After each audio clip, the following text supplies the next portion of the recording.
जय श्री राम। मैं आचार्य उमेश मिश्रा। आइए हम आपको फिर पुनः भोलेनाथ के श्री शिव महापुराण की कथा में ले चलते हैं, जिसको सुनने और पढ़ने मात्र से भोलेनाथ आपका कल्याण कर देंगे। जो कि जिनका नाम ही भोला है, तो भोले नाम में बहुत बड़ा गुण छिपा होता है। क्योंकि नाम का ही एक आधार, जैसे हमारे इस कलयुग में प्रभु श्री राम के नाम का ही आधार रह जाएगा, तो उसी प्रकार से हमारे शिव शंकर शंभु हैं, जो कि नाम से ही भोले हैं। आपके थोड़े से विनय प्रार्थना से वो प्रसन्न होते हैं और आप पर अपनी कृपा बनाए रहते हैं। तो आइए हम आपको ले चलते हैं भोलेनाथ के श्री शिव महापुराण में प्रथम खंड पूर्वार्ध महर्षि वेद व्यास द्वारा प्रणीत। तो ओम श्री शांब शिवाय नमः, ओम श्री गणेशाय नमः। त्वमेव माता च पिता त्वमेव, त्वमेव बंधुश्च सखा त्वमेव, त्वमेव विद्या द्रविणम त्वमेव, त्वमेव सर्वम मम देव देव। इसके पहले मैं भगवान गणेश, जो विघ्नों को हरने वाले हैं, और माता सरस्वती के चरणों में शीश नवाते हुए प्रार्थना करूंगा कि हमारे देश संसार में जहाँ भी हरि नाम का कीर्तन हो रहा हो या श्री शिव महापुराण की कथा हो रही हो, उस कथा को संपन्न करने में और बनाने में अपना पूर्ण योगदान प्रदान करें, और उसके पश्चात हमारे ऊपर भी अपनी कृपा बनाए रखें, जिससे हम भोलेनाथ के श्री शिव महापुराण की कथा को आपके सामने रखूं और आप इसका रसपान करते रहें। तो चलिए हम आपको ले चलते हैं भोलेनाथ के श्री शिव महापुराण में द्वितीय अध्याय। प्रथम अध्याय खत्म होने के पश्चात अब मैं आपको द्वितीय अध्याय यानी द्वितीय अध्याय में ले चलते हैं। तो थोड़ी सी सूक्ष्म बातों के लिए देखा जाए तो श्री शिव महापुराण अगर कहा जाए तो पुराणों में सबसे उत्तम पुराण माना गया है, और उसके पश्चात गंगा यमुना अनेक पवित्र नदियाँ इस पुराण से स्मरण करने मात्र से फीकी पड़ जाएंगी, ये पवित्र नदियाँ। तो आइए हम आपको ले चलते हैं भोलेनाथ के श्री शिव महापुराण में कि इसकी कथा जिस घर में हो रही हो या इसका स्मरण जिस व्यक्ति या मनुष्यों द्वारा किया जा रहा है, तो ये मानिए कि उसके घर में कभी भी किसी प्रकार का संकट या किसी भी ऐसे असाध्य रोगों का प्रवेश नहीं होगा। क्योंकि जिस घर में शिव पुराण की चर्चा होती है या कथा होती है, उस घर में इस प्रकार की कोई व्याधाएं उत्पन्न नहीं होती। यहाँ तक कि प्रेत बाधा जैसी नकारात्मक शक्तियों को भी मात देगा ये श्री शिव पुराण भोलेनाथ का। तो थोड़ी सी सूक्ष्म बातों के लिए मैं आपको ले चलता हूँ पीछे प्रथमों अध्याय में। तो इसमें श्री महर्षि वेद व्यास जी ने बताया है कि हमारे कलयुग में किस प्रकार का प्रभाव रहेगा। तो अगर देखा जाए तो कलयुग की स्त्रियां प्रायः सदाचार से भ्रष्ट होंगी, पति का अपमान करने वाली होंगी, सास ससुर से द्रोह करेंगी, किसी से भय नहीं मानेंगी और मलिन भोजन करेंगी।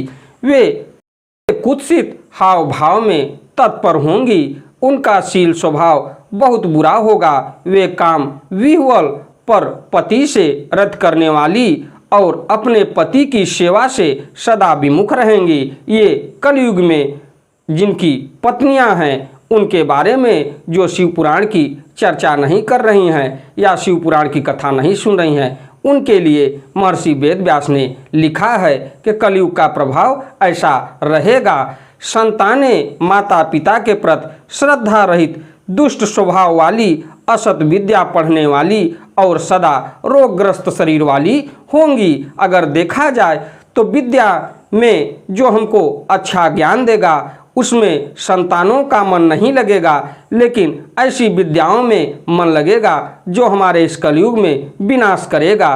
तो उसके पश्चात सूत जी बोले, इस तरह जिनकी बुद्धि नष्ट हो गई है और जिन्होंने अपने धर्म का त्याग कर दिया है, ऐसे लोगों को इस लोक और परलोक में उत्तम गति कैसे प्राप्त होगी।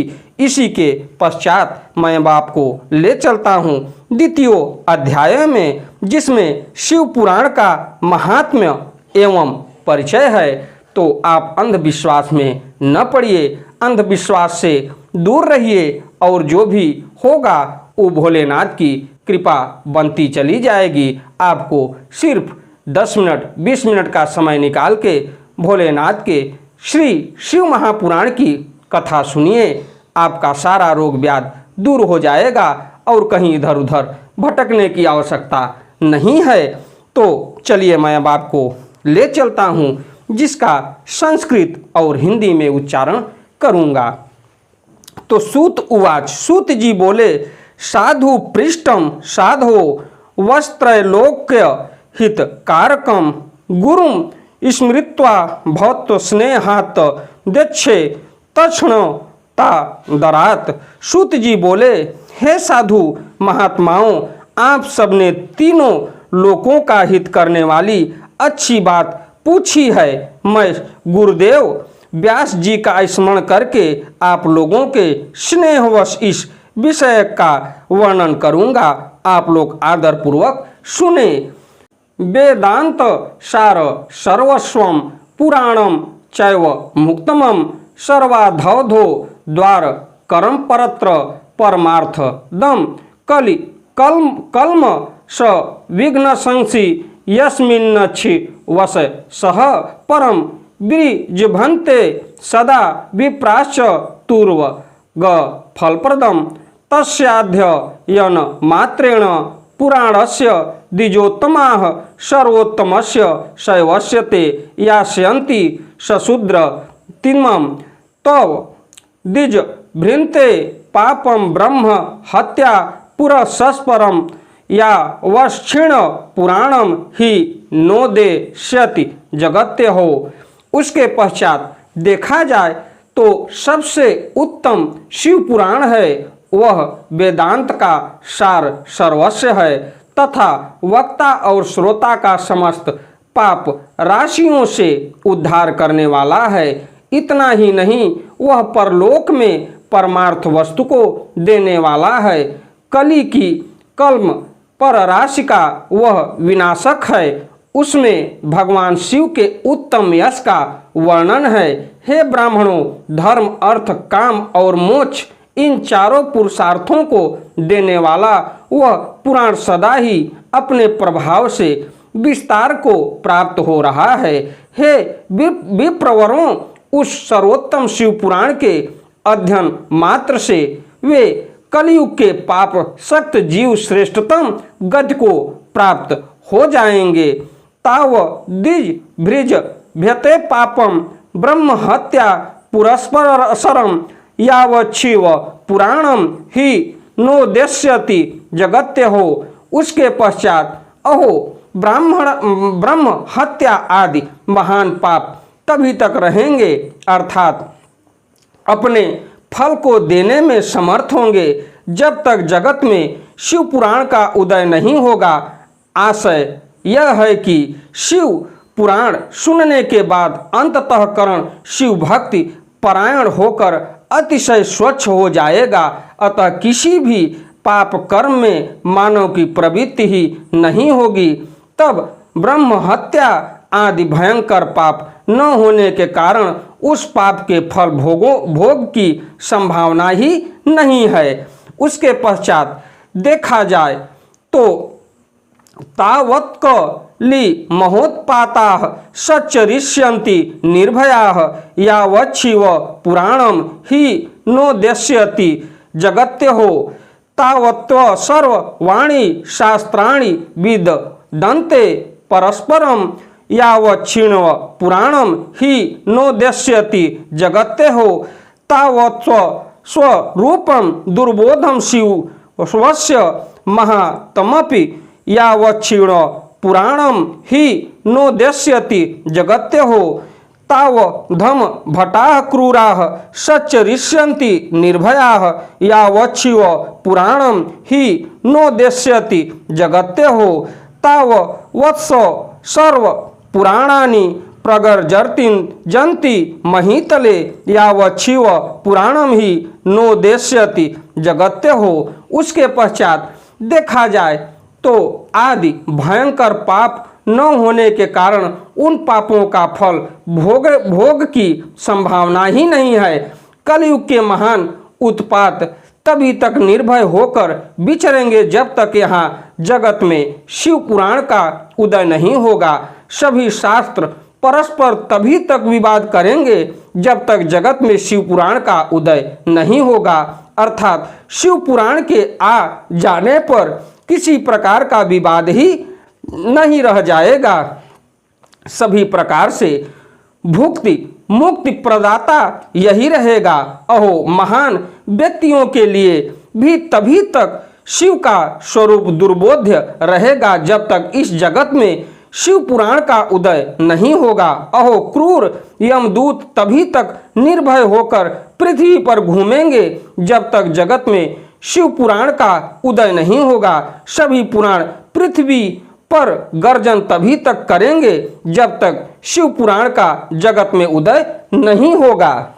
तावत् सर्वाणि तीर्थानि विवदन्ते महीतले यावच्छिव पुराणम ही नोदेश्यति जगत्तेः तावत् सर्वे मुदा मंत्रा विवदन्ते महीतले यावच्छिव पुराणम ही नोदेश्यति महीतले तावत् सर्वाणि क्षेत्राणि विवदन्ते महीतले यावच्छिव पुराणम ही नोदेश्यति महीतले तावत् सर्वाणि क्षेत्राणि विवदन्ते महीतले यावच्छिव पुराणम ही नोदेश्यत महीतले तावत् सर्वाणि पीठानि विवदन्ते महीतले यावच्छिव पुराणम ही नोदेश्यत महीतले तावत् सर्वाणि दानानि विवदन्ते महीतले यावच्छिव पुराणम ही नोदेश्यत महीतले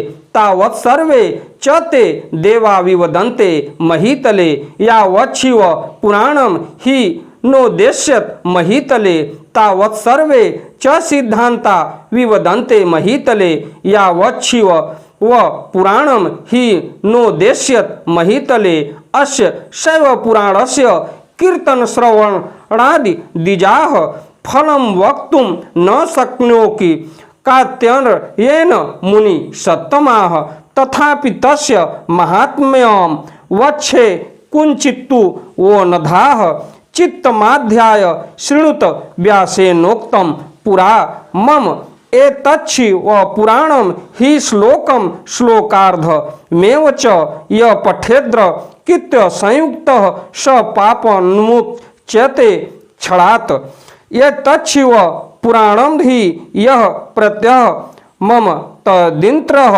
यथा शक्ति पठेद भक्त्या स जीवन मुक्त उच्यते एतच्छिव पुराणम ही यो भक्त्यार्च यते सदा दिने दिने श्रेर्मध्यस्य फलम प्राप्नोत्य संशयम। उसके पश्चात देखा जाए तो इस पृथ्वी पर तीर्थों का विवाद तभी तक रहेगा जब तक इस जगत में शिव पुराण का उदय नहीं होगा। आशय यह है कि मुक्ति प्रार्थर्थ एवं पाप के नाश के लिए मानव विभिन्न तीर्थों का सेवन करेंगे, किंतु शिव पुराण के अनेक के बाद सभी लोग सभी पापों के नाश के लिए शिव पुराण का ही सेवन करेंगे। सभी मंत्र पृथ्वी पर तभी तक आनंद पूर्वक विवाद करेंगे जब तक पृथ्वी पर श्री शिव महापुराण का उदय नहीं होगा। तो इसमें महर्षि वेद व्यास द्वारा बताया गया है कि आप गंगा स्नान कर लें, कहीं पवित्र नदियों में स्नान कर लें, लेकिन जब तक श्री शिव महापुराण की कथा का स्मरण नहीं करेंगे या उनके श्लोकों का स्मरण नहीं करेंगे, तब तक आपको उत्तम फल की प्राप्ति नहीं होगी इस कलयुग में। इस प्रकार सभी क्षेत्र तभी तक पृथ्वी पर विवाद करेंगे जब तक पृथ्वी पर श्री शिव महापुराण का उदय नहीं होगा। सभी पीठ तभी तक पृथ्वी पर विवाद करेंगे जब तक पृथ्वी पर श्री शिव पुराण का उदय नहीं होगा। सभी दान पृथ्वी पर तभी तक विवाद करेंगे जब तक शिव पुराण का पृथ्वी पर उदय नहीं होगा। सभी देवगण तभी तक पृथ्वी पर विवाद करेंगे जब तक श्री शिव महापुराण पृथ्वी पर उदय नहीं होगा। सभी सिद्धांत तभी तक पृथ्वी पर विवाद करेंगे जब तक श्री शिव पुराण का पृथ्वी पर उदय नहीं होगा। हे विप्रों, हे श्रेष्ठ मुनिगण, इस श्री शिव पुराण के कीर्तन करने और सुनने से जो जो फल होते हैं उन फलों को मैं संपूर्ण रूप से नहीं कह सकता हूँ, अर्थात शब्दों के द्वारा इसके सभी फलों को नहीं कहा जा सकता। हे निष्पाप मुनिगण तथा श्री शिव पुराण का कुछ महात्म्य आप लोगों से कहता हूँ जो व्यास जी ने पहले मुझसे कहा था। आप लोग चित्त लगाकर ध्यान पूर्वक सुने। जो भक्ति पूर्वक इस शिव पुराण का एक श्लोक या आधा श्लोक भी पढ़ता है वह उसी क्षण पाप से छुटकारा पा जाता है। जो आलस्य रहित होकर प्रतिदिन भक्ति पूर्वक इस श्री शिव पुराण का यथाशक्ति पाठ करता है वह जीवंत मुक्त कहा जाता है। जो इस श्री शिव पुराण की सदा पूजा करता है वह निसंदेह प्रतिदिन अश्वमेघ यज्ञ का फल प्राप्त करता है। इसी के साथ मैं अपनी वाणी को विराम देते हुए भोलेनाथ के श्री शिव पुराण की कथा को लेके मैं कल आपसे फिर मिलूँगा। द्वितीय अध्याय में अगर देखा जाए तो हमें शिव पुराण से कुछ अच्छी सीख मिलती है कि आज कलयुग में हमारे महर्षियों और वेद व्यास मुनियों ने इस कलयुग का वर्णन पहले ही कर दिया है कि हमारा ये कलयुग कैसा रहेगा और हमको कलयुग से बचने के लिए क्या क्या उपाय करना चाहिए। तो देखा जाए तो सर्वोत्तम उपाय श्री शिव पुराण है जिसकी कथा सुनने और पढ़ने मात्र से ही हमारे आपका जीवन का मोक्ष हो जाएगा और इसके अलावा कुछ नहीं है। तो आपको शिव पुराण की कथा को लेके मैं कल आपसे फिर मिलूँगा। अगर हमारी वीडियो या हमारी कथा आपको अच्छी लगे तो हमारी वीडियो को लाइक करिए, शेयर करिए, चैनल को सब्सक्राइब करिए। भोलेनाथ की कृपा आप पर सदैव बनी रहे। उसी के साथ साथ प्रभु श्री राम की कृपा आप पर बनी रहे। आपका दिन मंगलमय हो। और हमारा निवेदन है कि आप अंधविश्वास में मत पड़िए। एक बार भोलेनाथ के श्री शिव महापुराण की कथा को घर में बैठ के अपने गृह में बैठ के सुनिए। आपको ये अनुभव लग जाएगा कि हाँ ये बात सही है। अंधविश्वास में पढ़ने से आपको कुछ नहीं मिलेगा। तो मैं अपनी वाणी को विराम देते हुए भोलेनाथ से क्षमा प्रार्थना मांगूंगा कि हमसे जाने अनजाने में श्री शिव पुराण की कथा कहने में कोई भूल हुई हो तो उसे क्षमा करें और अपने श्री शिव महापुराण की कथा को हमको प्रेरणा देते हुए इस कथा को बाँचने में हमारा सहयोग प्रदान करें। धन्यवाद।